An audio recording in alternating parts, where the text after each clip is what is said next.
Welcome to Play-by-Play Review. I'm your host, Henry, and baseball season is finally here.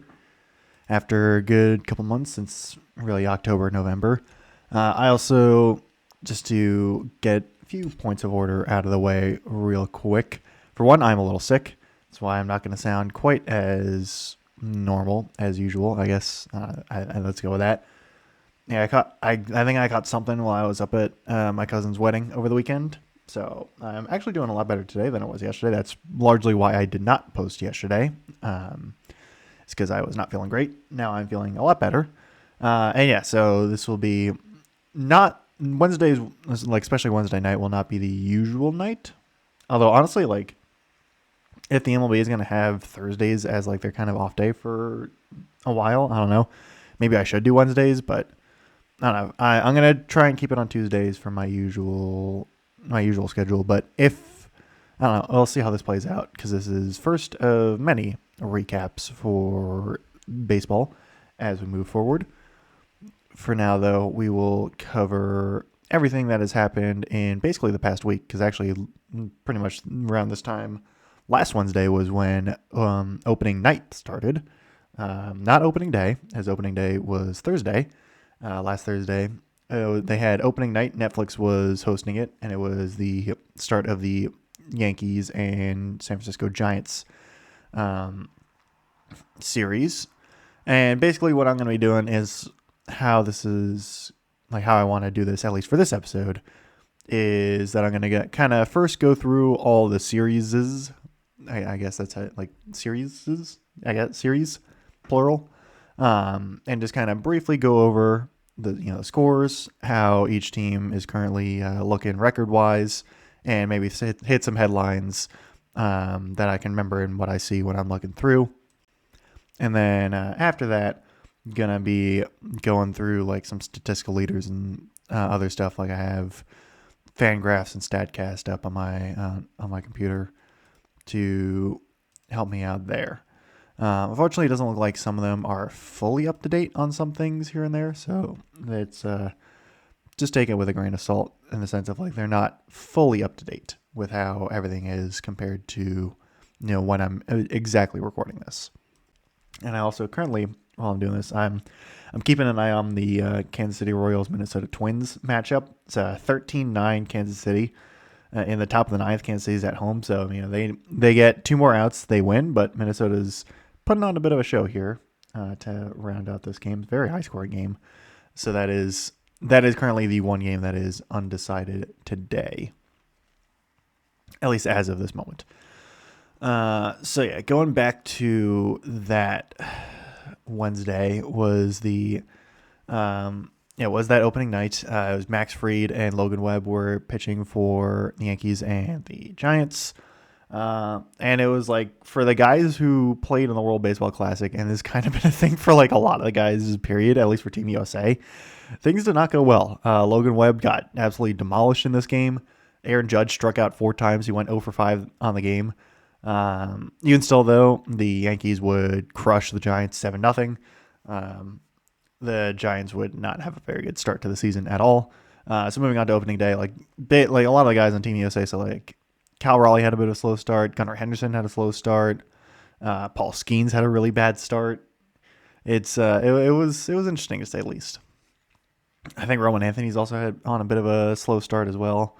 But yeah, so we'll start with the Orioles and the Twins. And as an Orioles fan, I certainly have a bit more insight as to what was going on. If you want to see my live reaction and play-by-play of this game specifically, that Thursday game, it's on my YouTube channel, Henry the Host, all one word. I'm going to be streaming every Friday for the games. I just wanted to stream opening day because it was opening day. But yeah, so the Orioles played the Twins in a very low-scoring game. Trevor Rogers got the start for the O's. And this one picked up right where he left off. Didn't have like the most amazing stuff in the world, but he threw 7 shutout innings. The Orioles would win 2-1 in the end, and it looks like Kansas City's going to pick up the win against Minnesota. So that wraps that up. Sweet. So yeah, the Orioles Twins. Unfortunately, Tyler O'Neill did not continue his homer streak. He had, up to this game, had homered in 6 straight opening day matchups. He sadly did not homer in this game, though he did homer in, I think it was either game 2 or game 3, one of the two, but he homered later in the series. I think Pete Alonso went like over 3 or over 4 in this game with 3 strikeouts. It was not a very good offensive showcase for either team in this matchup. But the O's walked away with a victory there. For the Red Sox and the Reds, that was a matchup there. Garrett Crochet pitched. And the Red Sox dominated. It was interesting. They had 3 runs on 12 hits. Reds only had 4 hits total. And Red Sox win 3-0 there. I should also mention that this is the first year with the automatic balls and strike system. So ABS, which has been a godsend. It's been absolutely awesome at allowing batters, pitchers, and catchers to challenge called balls and strikes to try and overturn them if they think they're wrong. It's been a blessing. I love it so much. And the crowd's been really into it too, which is the best part. For the Pirates and Mets on Thursday, back on March 26th, it was, Paul Skeens was starting, and it did not go well. He did not even finish a full inning, gave up 5 runs, though, actually might have even been more than 5 runs. Hang on, let me double check that real quick. Yeah, it was 5, okay. But basically all of them should have been charged as errors on O'Neal Cruz, who was playing in center field and had just a nightmare inning. It was just like losing everything. It was bad. It was really bad. They did not, though, in Paul Skeens. Currently, after this, he had a much better outing today, actually. But he was going into today with a 67.5 ERA on the season, which is kind of funny, given that he is the reigning and defending NL Cy Young winner. So yeah, there is that there. Let's see. Next up, the Brewers and the White Sox. I'm just going down the list here. The Brewers just absolutely destroyed the White Sox. They won 14-12. 14-2. As the 12 was that they had 14 runs on 12 hits. The Brewers did. The White Sox only had 2 runs on 4 hits, though their overseas signing in Munetaka Murakami, the White Sox did hit homer in this game. He actually homer in 3 straight games, all against the Brewers, which is interesting. But yeah, this was Jacob Mizorowski had 11 strikeouts. It was kind of to be expected, this one here. What was less to be expected was the Nationals and the Cubs. The Cubs were a playoff team. The Nationals are not expected to do anything. Their opening day rotation was not very spectacular at all. But instead, the Nationals just showed up and just beat the crap out of the Cubs 10-4. Matthew Boyd had a really bad outing. He has a 14.73 ERA after the 1 start.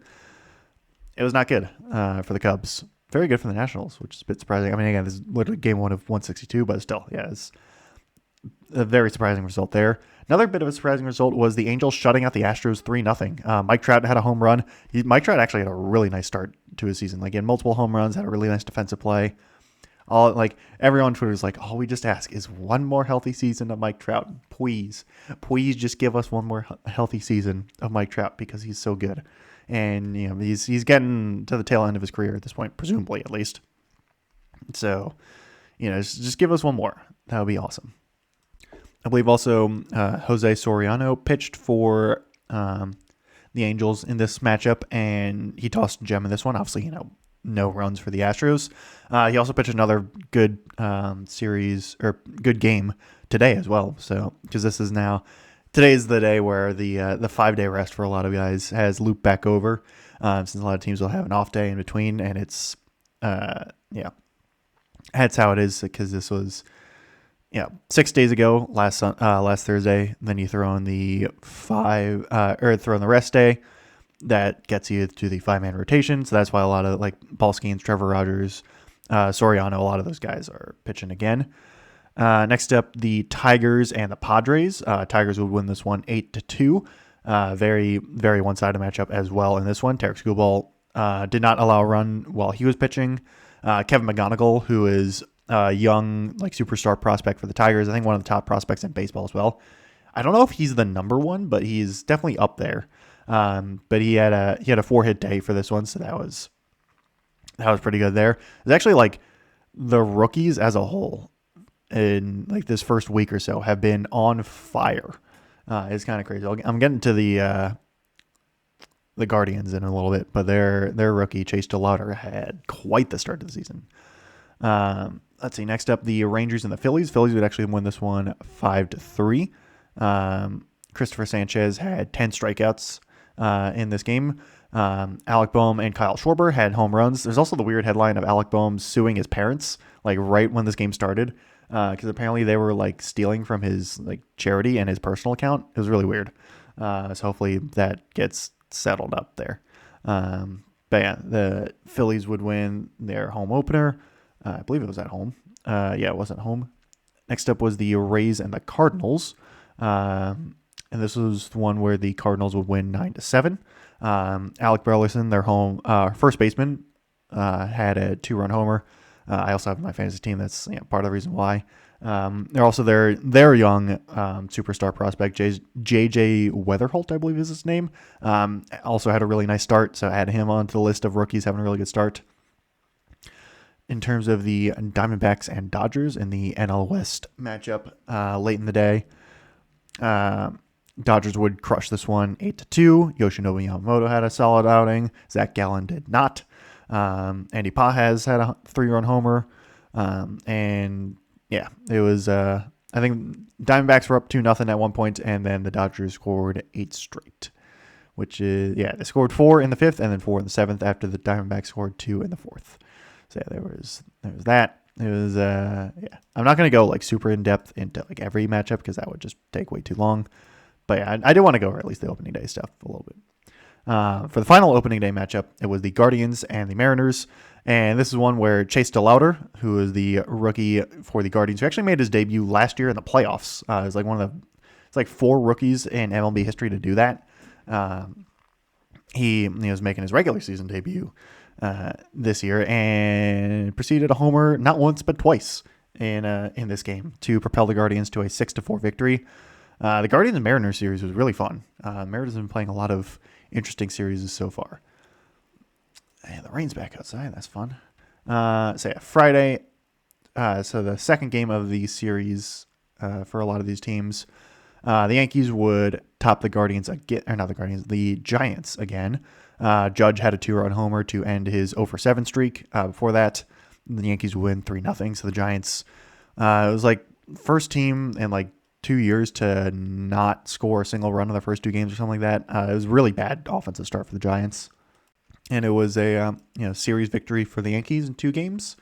In terms of the, actually we had a new series start, a couple new series because for some reason teams just, I don't know why they don't play in. I don't know why some of these teams didn't play on opening day. I'm assuming it's more of an MLB thing rather than an individual thing. But we had the Athletics and Blue Jays play. That went to the Blue Jays at home, 3-2. It was blown save. I think it went to extra innings, or it might have been it was blown save by Jeff Hoffman. I know that. And then to tie the game at 2 in the end, or in the top of the 9th. Then it was a walk-off home run, I believe. I think, or it was walk-off something. Let's see. What does it say here? Walk-off hit by Eloy Jimenez, I believe. No, Andres Jimenez. He had the walk-off hit there. Actually, this series between the Blue Jays and the A's was kind of crazy. I think like all 3 games were walk-offs. It was kind of nuts.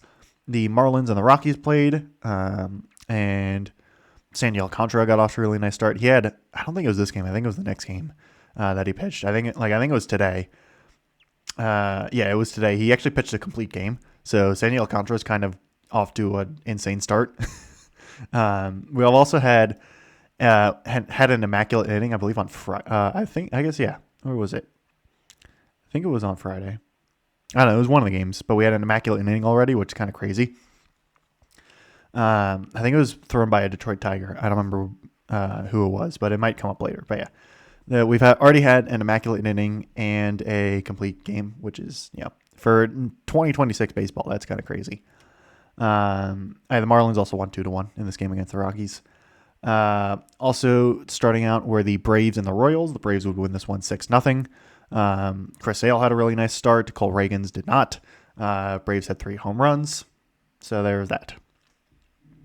In the second game between the Angels and the Angels actually top the Astros again to win the series and start out 2-0. Trout again had a home run in this game. It was nice. It was a little strange seeing the Angels beat the Astros multiple times. But again, it's very early in the season. In the Guardians and Mariners matchup, as there's a decent number of teams who actually get off on Friday, Mariners would win this one 5-1. Luke Raley had a home run. George Kirby had a nice game. And yeah, there's that. Then the Tigers and Padres. Tigers would win this one again. Kevin McGonigal, once again, very nice game. A tie-breaking 2-run single to give the Tigers a 4-2 lead at that point. It was, I think the Tigers are pretty happy with Kevin McGonigal. Look out for him to win AL Rookie of the Year.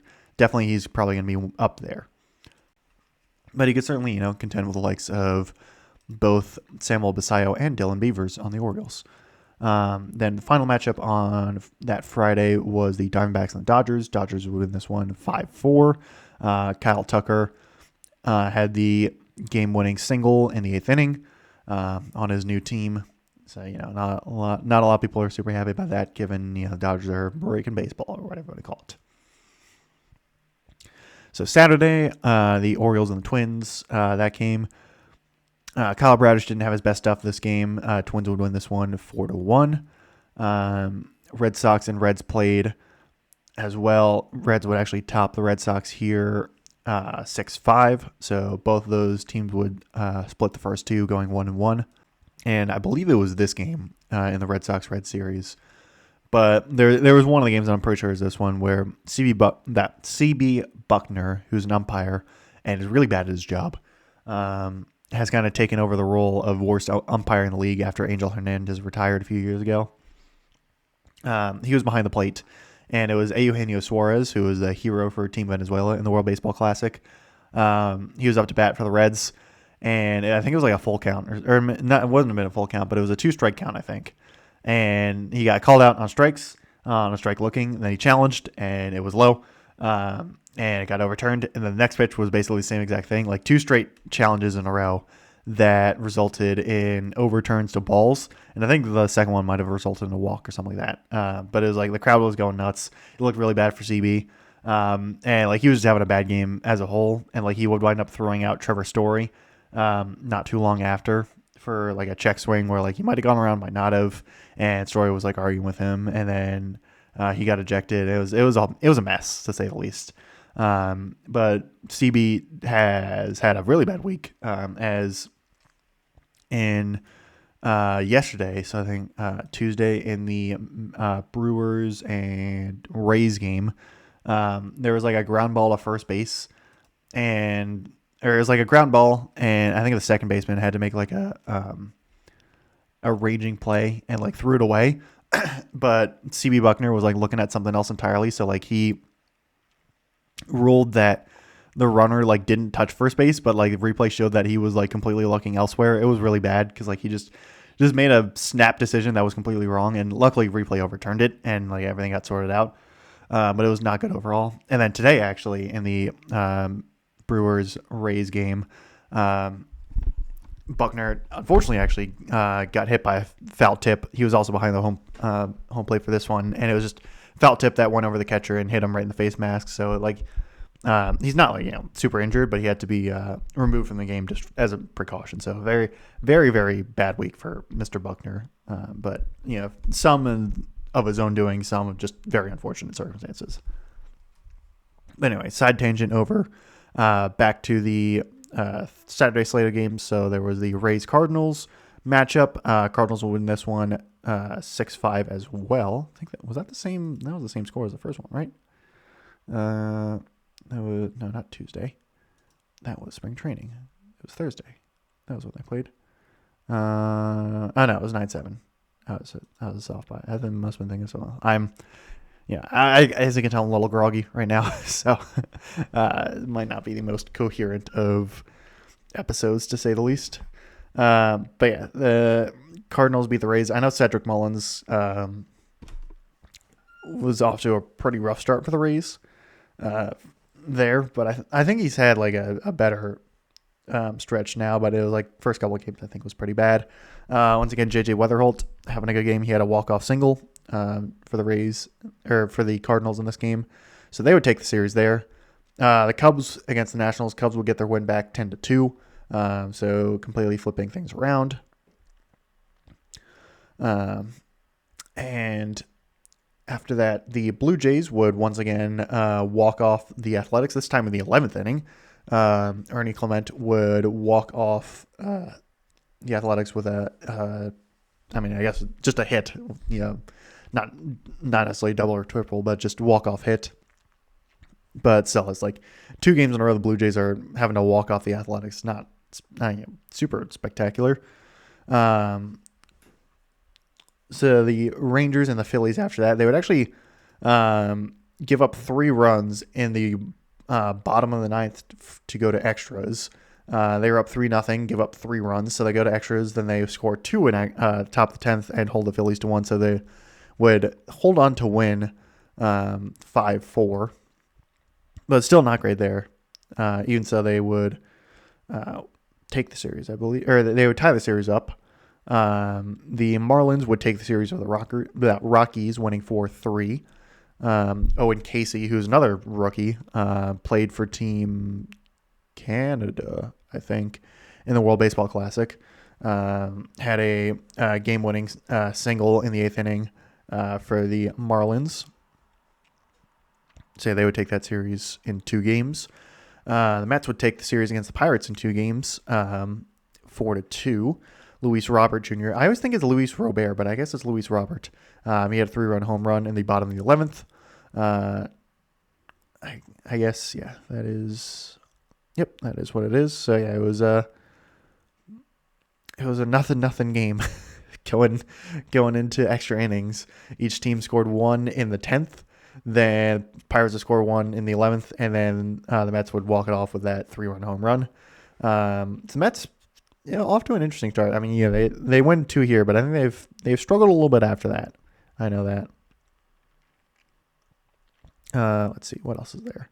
The Angels and the Astros. The Astros would not get swept in the series. They would win 11-9 in a very high-scoring game. They had an 8-run inning, actually, if I'm looking at this right now. I was not, I'm not able to watch every single game, and I think this is the Saturday slate of games. So this was when I was at the wedding, so I was, not really able to watch any baseball that day. But yeah, so the Astros actually had an 8-run 6th inning to really put that game out of reach and not get swept by their division rivals. So that would have been kind of embarrassing. The Brewers would win their second game over the White Sox, taking the series in 2, winning at 6-1 with Munetaka Murakami homering again. So he's the one guy on the White Sox who's actually producing in that series.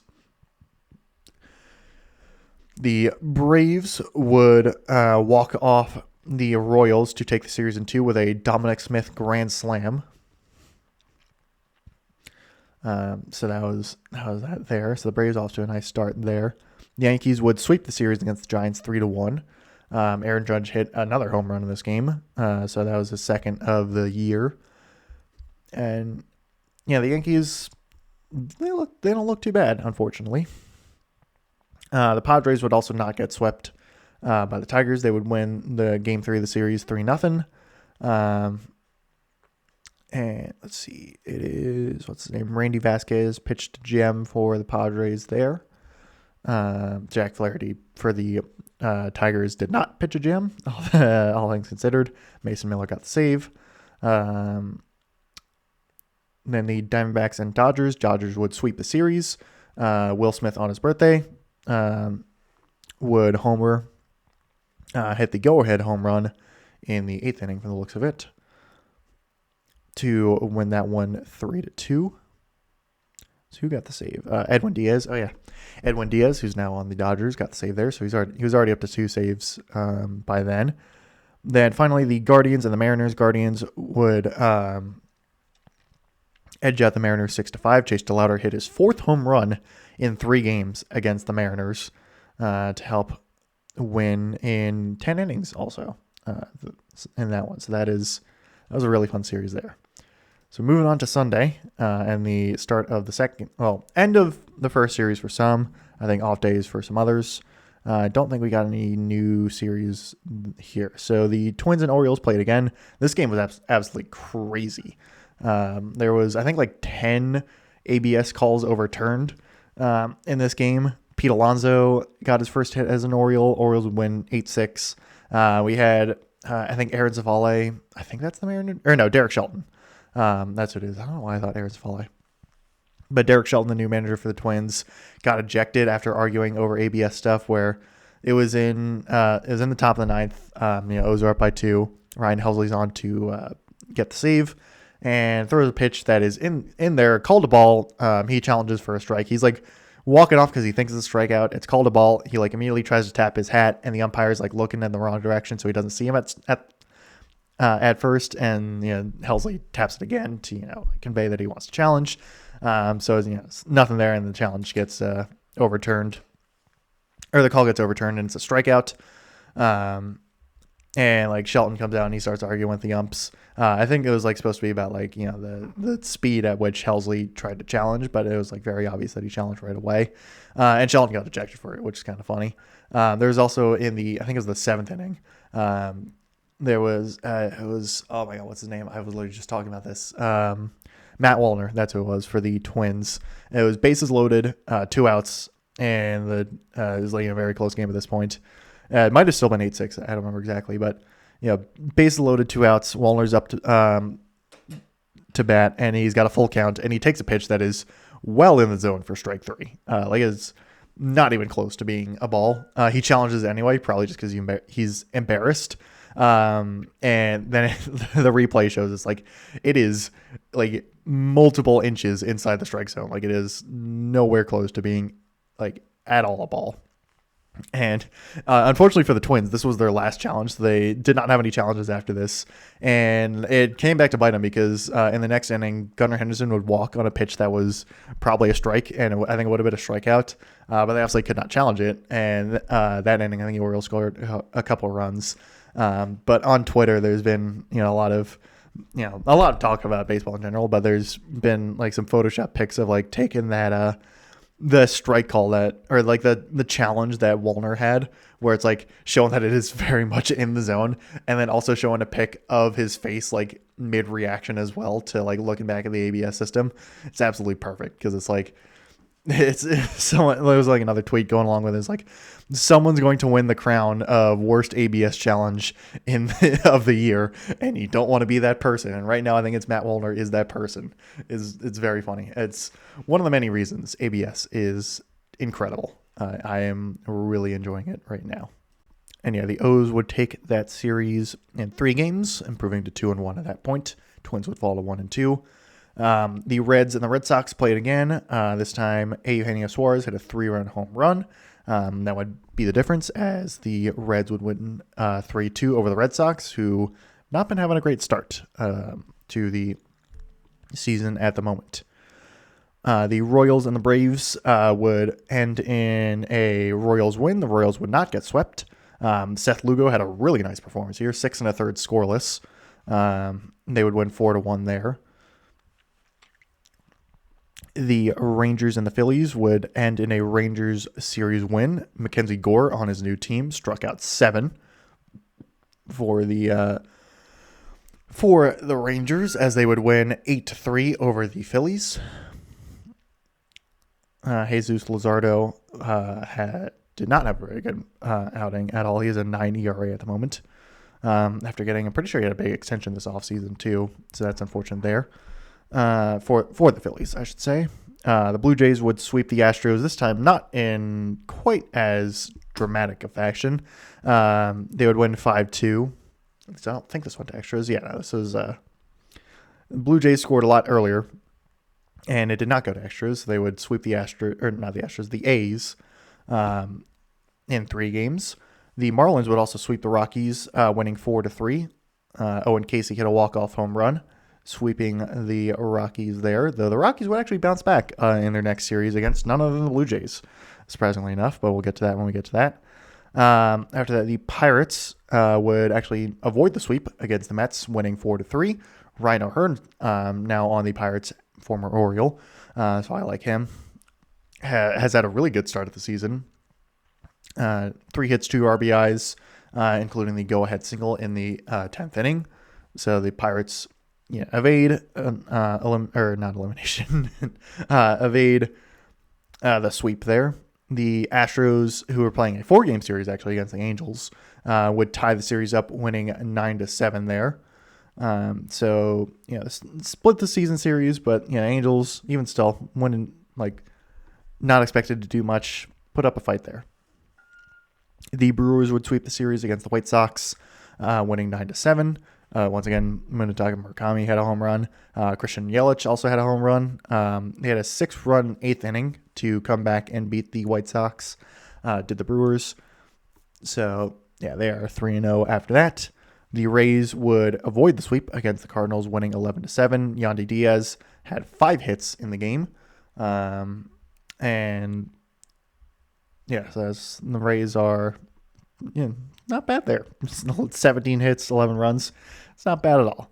The Nats would take the series against the Cubs, 6-3. Jake Irvin got the win. Shota Imanaga got the loss. It's pretty surprising result there for Nats-Cubs. I don't think too many people were expecting the Nats to win that series. And then finally, in the 4-game series between the Mariners and the Guardians, the Mariners would earn a win back, and because I didn't realize they were playing 4 games, they would shut out the Guardians, winning 8-0, and even the series at 2-2 there. So let's go on to Monday. Now at the start of the second series of games that have largely concluded after today. So the Orioles and the Rangers would play in Camden Yards, and the Rangers would win this one. Chris Bassett had a pretty rough inning. I think it was the second inning. He gave up 4 runs. The Orioles offense did not have a very good start either. Jack Leiter pitched a pretty good time here. I think Gunnar Henderson had a home run, but outside of that, just not much going on. So the Rangers would win that one 5-2. The Astros and the Red Sox would play. Lance McCullers Jr. Had a really nice outing here. The Astros would demolish the Red Sox 8-1. Red Sox, not having a good time right now. Ranger Suarez got absolutely demolished in this one. The Royals and the Twins, as I was talking about earlier, they started their series here with the Royals winning 3-1. Twins off to a pretty rough start at the moment. Chris Bubich had a really nice outing here. Got the win as well. The White Sox and the Marlins, I guess they also played a 4-game series. I could have sworn they did not, but anyway. So the White Sox and Marlins played the 4th of their 4. There was a Miguel Vargas grand slam. The White Sox would avoid the 4-game series sweep and win 9-4. For the Reds and the Pirates in the NL Central Division matchup, the Reds would take first blood here as they would win 2-0. Chase Burns, not Corbin, different C. Burns pitcher. First major league win in his career. He would pitch a shutout start there. Was also the winning pitcher. Then the Nationals and the Phillies would play, and the Nats actually continue their hot start here, demolishing the Phillies 13-2. 17 hits there as well. So is that Taijuan Walker, I believe, is that the pitcher there? Yeah, he did not have a good start. Currently had 0-1 with an 11.57 ERA. That is not good at all. Then the Rockies and the Blue Jays would play. And the Rockies would actually win this one 14-5. I know the Blue Jays starting pitcher because I had him on my fantasy team. I picked him up for my starter rotation. He had to leave with an injury. I forget. I'm just trying to remember what his name was. Cody Ponce. I'm gonna go with Cody Ponce. He had to exit the game unfortunately with an injury, so I'm sure that didn't help. But even still, giving up 14 runs to the Rockies is not great. After that, the Braves would host the Athletics, and they would win, continuing the winless start for the Athletics. Braves would win 4-0. The Cubs would face the Angels, and they would win 7-2. Ian Happ had a solo home run in this game. Edward Cabrera pitched a really nice game for the Cubs. So the Angels, after a good start, have faltered a little bit. The Rays, meanwhile, would pick up a win against the Brewers, 3-2. Nick Fortes had a tie-breaking 2-out double off of Trevor McGill, according to the headline, in the 9th inning. So Trevor McGill got the loss there. Then the Mets would win against the Cardinals. Bo Bichette ends his hitless streak to start the season. The Mets would win 4-2. Bo Bichette had a really rough start to the season, but things got better after that. Devin Williams got the save on his new team in the other New York team. But speaking of his former team, the New York Yankees, they would lose 2-1 against the Seattle Mariners with just absolutely no headline whatsoever.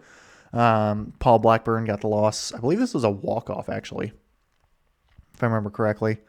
It was a walk-off in the bottom of the 9th by, might have been Cal Raleigh. I think it was Cal Raleigh. But the Mariners got the win there. It also handed the Yankees their first loss of the season.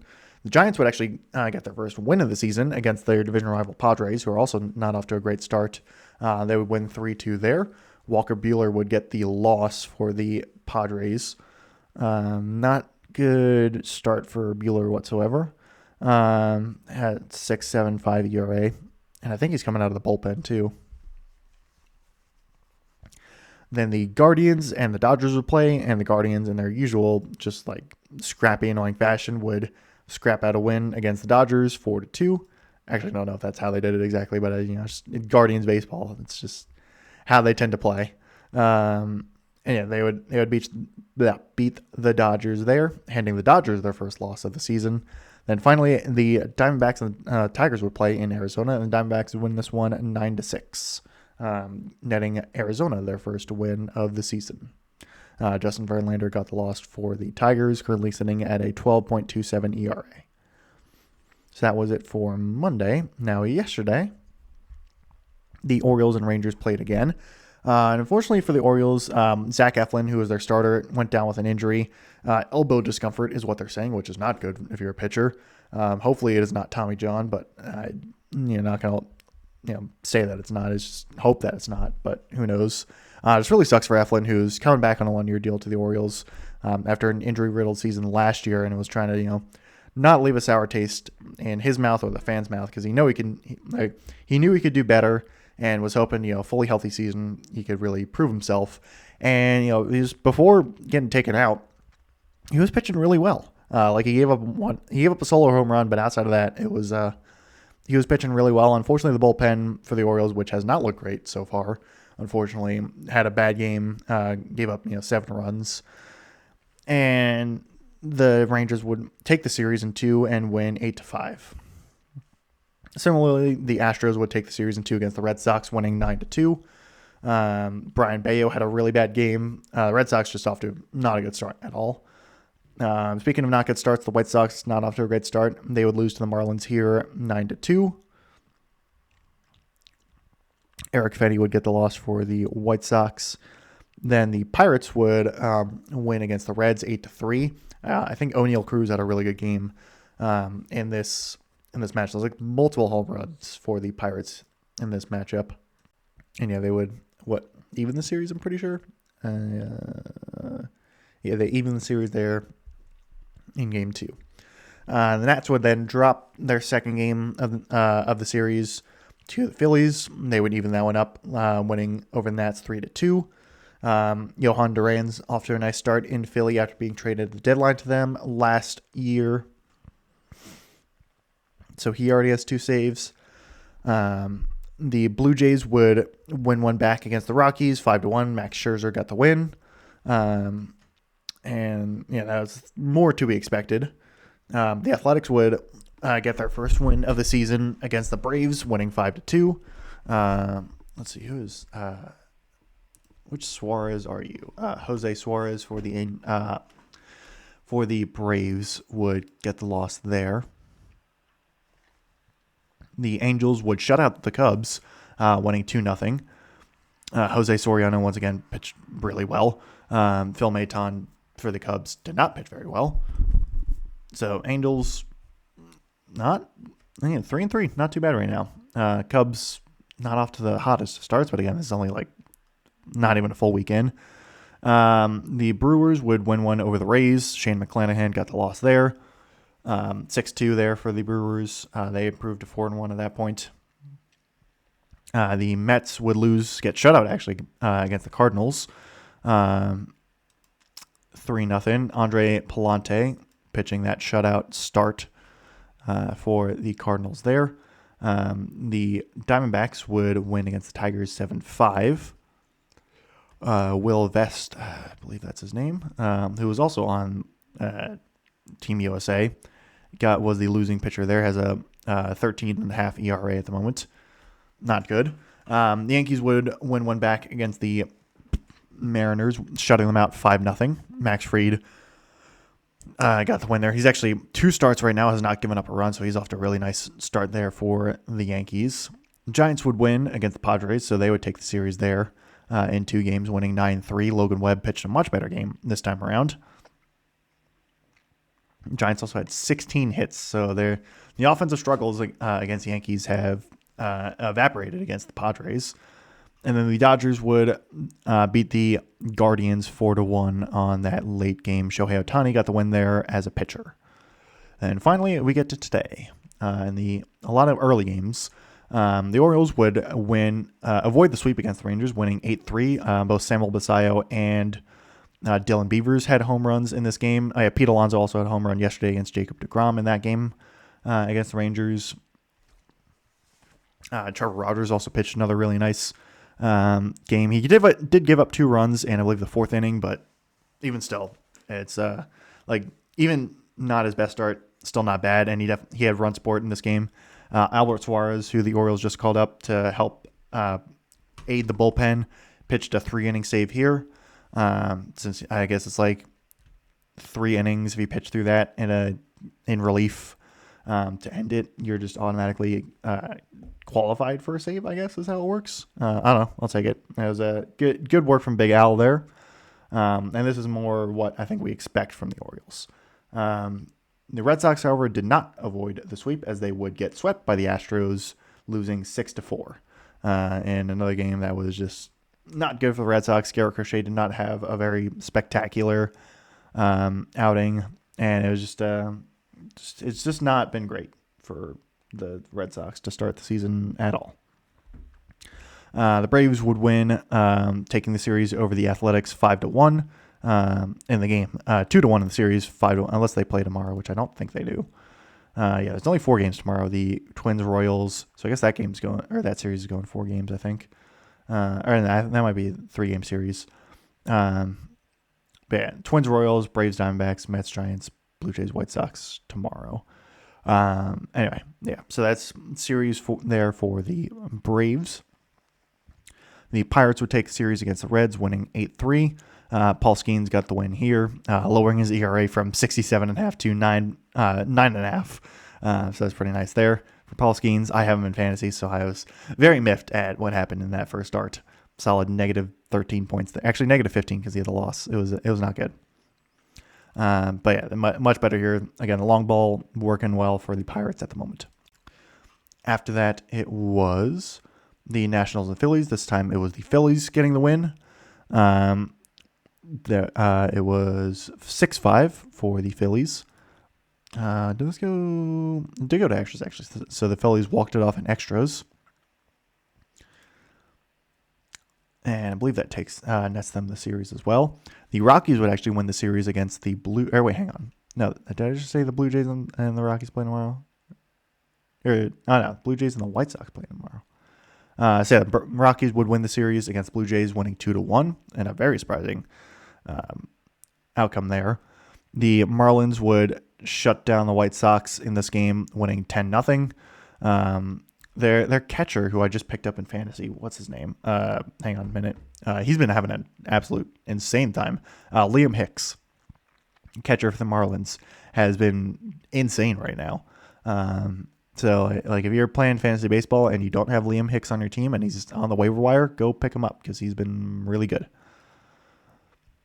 And with Kyle Stowers coming back in a couple weeks, Marlins are 5-1 right now. So it could be interesting. I know the level of competition has not exactly been, it's been the Rockies and the White Sox, but still, keep an eye out on the Marlins. Is all I'm saying.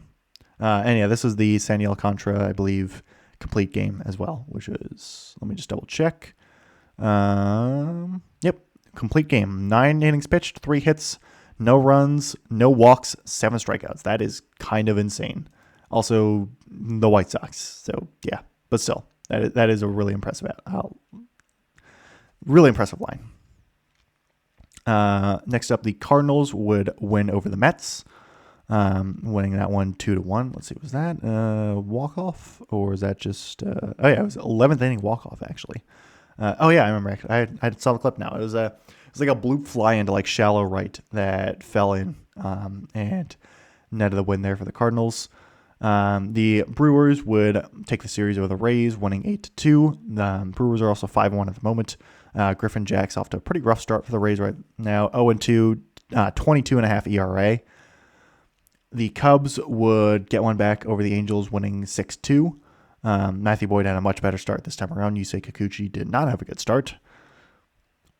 There's the winning and losing pitcher there. The Diamondbacks would win 1-0 over the Tigers. So Zach Gallen had a much better outing here. Tarek Skubal actually got the loss here, giving up only the 1 run. So that's rough for Skubal. The Yankees would win over the Mariners 5-3. Cam Schlittler also off to a really good start.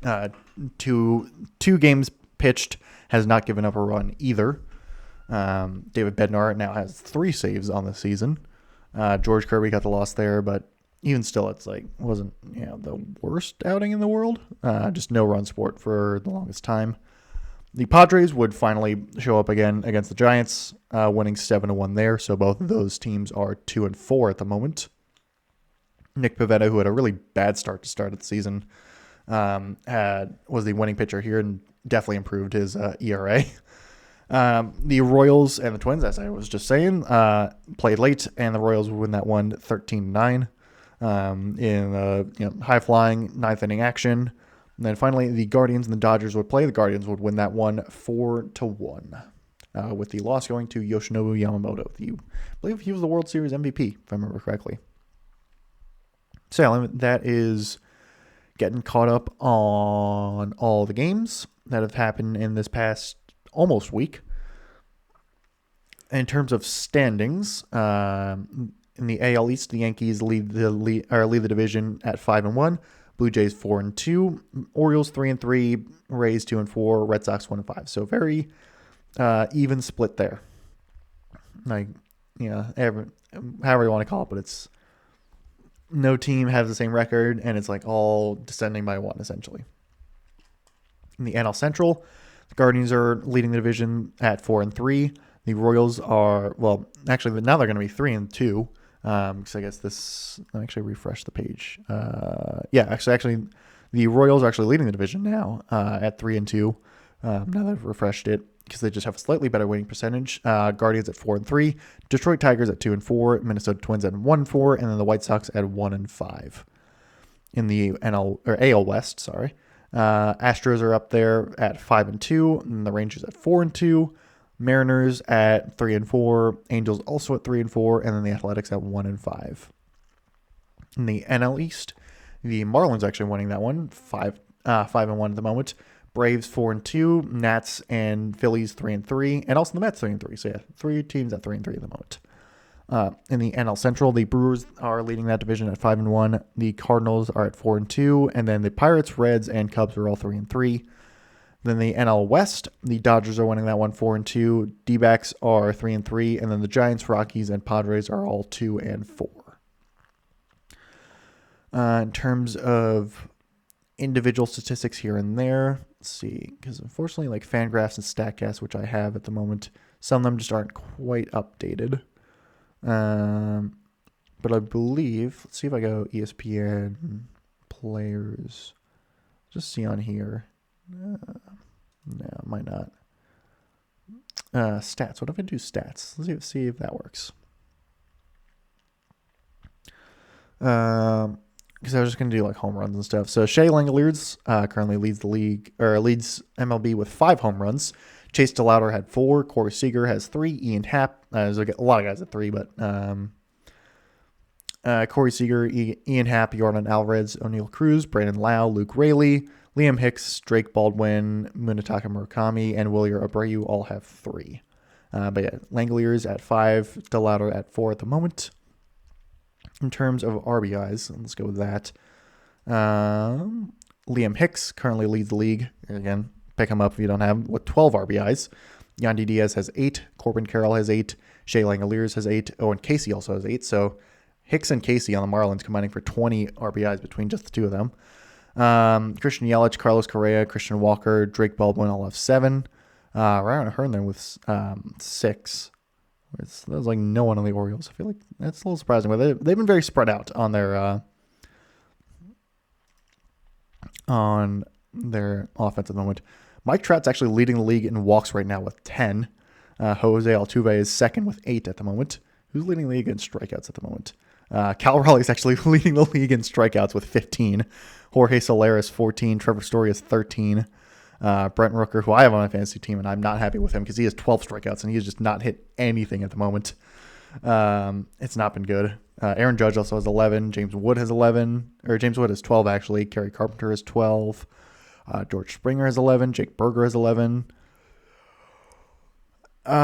Stolen bases. Who's leading that? Jake McCarthy, Nico Horner, and David Hamilton are leading the league with only 4, so not too many stolen bases right now. Who's leading OPS? Joey Weimer is leading the league at OPS with 1.741 OPS. I have not updated WAR yet. I guess it's a little too early for that. Liam Hicks second in OPS. Sal Stewart third. Yordan Alvarez fourth. Shea Langoliers fifth. Let's see. Is there anything else I want to do? Let's see. Doubles. Christian Walker leading the league with 5 doubles. Isaac Paredes has 4. Actually, a couple guys have 4. Bryce Terang, Nico Horner, Colt Keith all have 4. A lot of guys with 3. Any triples so far? We have 2 triples from Francisco Lindor leading the league, and some guys with 1. Not too many triples so far though. Yeah, I think that'll do it for batting. Pitching. Let's see. Michael Walker, Eduardo Rodriguez, Max Fried. Just looking at guys who have like no ERA with more than 1 start. Say Max Fried, Sandy Alcantara, Jose Soriano, all have not given up a run in, and Cam Slittler as well as starting pitchers. All right, are sitting at 0 ERA through 2 games. In terms of wins, Chris Sale, Max Fried, Sandy Alcantara, Trevor Rogers, Jose Soriano, Aaron Ashby, and Cam Slittler all have 2 wins. Who's pitched the most innings? Sandy Alcantara has pitched the most, which makes sense given the complete game. Max Fried second with 13.1. Alcantara has 16. Trevor Rogers with 13 innings. Tarek Skubal also with 13 innings. He has a .69 ERA. Nice. Though he's 1-1. In terms of who's given up the most hits, Nathan Eovaldi's actually given up the most hits. He gave up a lot today against the Orioles, so that's kind of why. Yusei Kikuchi has 14. Eovaldi had 16. Mike Burrows for the Astros also had 14. I guess I probably should have been saying the teams for a lot of these guys, but I might do that next time. Eovaldi's also given up the most earned runs at 11. Shane Smith for the White Sox has 10 earned runs. Logan Webb has 9 earned runs. Most of them were in that first game. Chris Paddock for the Marlins has 8. Logan Gilbert for the I almost said Seahawks for the Mariners also has 8. In terms of home runs given up, Nathan Eovaldi for the Rangers also leads that category with 3. Cole Reagan's also with 3. Brandon Williams, Reagan's on the Royals. Actually, a lot of guys have given up 3 home runs. Brandon Williamson for the Reds has given up 3. Tanner Bybee for the Guardians, Hunter Barco for the Pirates, Brandon Sproat for the Brewers, Chase Dollander for the Rockies, and then Luis Morales for the A's. have all given up 3 home runs. In terms of walks given up, Gavin Williams for the Guardians has given up the most with 9. A lot of guys, never mind. A lot of guys with like 6. Luis Severino for the Athletics has given up 8. And then Jose Soriano for the Angels has given up 6. Bubba Chandler for the Pirates also 6. Carter Baumler for the Rangers has given up 6. Hunter Brown for the Astros 6. Nick Pivetta with 5, so on and so forth. Most strikeouts, Kevin Gossman for the Blue Jays leads the league with 21. Jacob Mizorowski for the Brewers has 18. Matthew Boyd with the Cubs has 17. Christopher Sanchez for the Phillies also has 17. Gavin Williams and Hunter Brown also have 17. Let's see. Walkouts per 9, or strikeouts per 9, not walkouts. Strikeouts per 9. I'm getting really tired here. I'll just do Dylan Cease currently leads the league with 20.3. Cole Reagans has the biggest whip. Who's got the biggest ERA? Nathan Eovaldi actually has the biggest ERA. This might just be starting pitchers, actually. No, it does have relief pitchers in there. So, yeah, after 2 games, I feel like this can't be right. I feel like there's got to be some relief pitchers in there that I feel like this is not including. Maybe it's like a minimum innings pitched or something like that. I don't know. But in terms of what I'm seeing on ESPN at the moment, because Fangraphs and StatCast are a bit behind, Eovaldi currently has the worst ERA of any pitcher. Let's see. Just in terms of fielding, do they have errors on here? They do. Who's leading the league in errors? Logan O'Hoppe, catcher for the Angels, has 3 errors, leading baseball at the moment. Has also, he's allowed. Is that stolen base allowed? Yeah, he's allowed 7 stolen bases already. That's crazy. And a pass ball. That is not a good start for Logan O'Hoppe. That's for sure. Jeez. Let's see. In terms of non-catcher errors. I'm literally just looking at catchers. Can I have? Yes, not a good start there for Logan O'Hoppe. Jake Birder leagues first baseman in errors with 2. He's on Texas. Gleyber Torres, currently the only second baseman listed with an error, with 1. Tigers second baseman. Third baseman, let's see. Thank you. My computer was not happy for a sec. Bradley House, Nationals third baseman, leads all third basemen with 3 errors. Shortstop, Gunnar Henderson actually leads shortstop with 2. Orioles shortstop, he's had just a couple gaffes here and there. A couple balls rolled by him. Left fielder errors, no one actually has an error charged to them at the moment. Center fielder errors, Cedric Mullins currently the only person with an error, and he has 1. Now on the Tampa Bay Rays, longtime Oriole. Right fielder errors, Tyler O'Neill and Adolis Garcia are the only guys with errors there. Actually, I know what the error they're talking about for Adolis Garcia. It was recently. It was like a couple days ago. He, I guess, lost a ball in the sun, and it was falling right next to him. And it's a really funny clip where he just falls. He just collapses down on his butt. It's the funniest thing ever. You have to go, if you can, go find that that video of him committing that error, because it is hilarious. It is really funny. And then pitcher errors. Ayuri Perez, currently the only one charged with an error. I think Chris Bassett should have an error on him because he made a bad throw.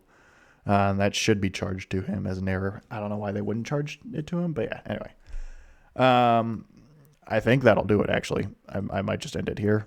Because I think I kind of covered everything. So yeah, that'll do it for recap number 1 of baseball in 2026. Sorry, I'm out of it right now with my I might be allergies. I don't know what it is.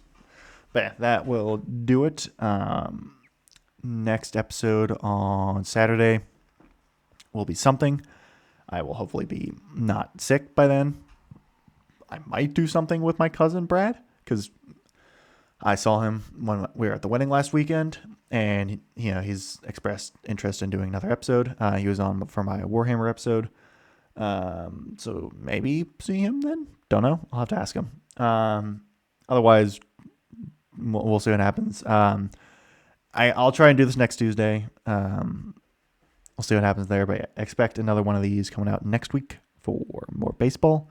Also, from my YouTube channel, tomorrow we'll be continuing with my Super Metroid playthrough. I think I'm gonna be fighting Draydon because I'm like close, and I'm pretty sure that's the name of that boss, the boss in Meridia.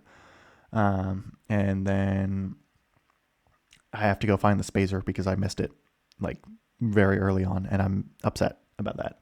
And then Friday, I will be streaming the Orioles and Pirates matchup at 4:12, I believe is when first pitch is scheduled. So yeah, that will do it. Thank you very much for listening.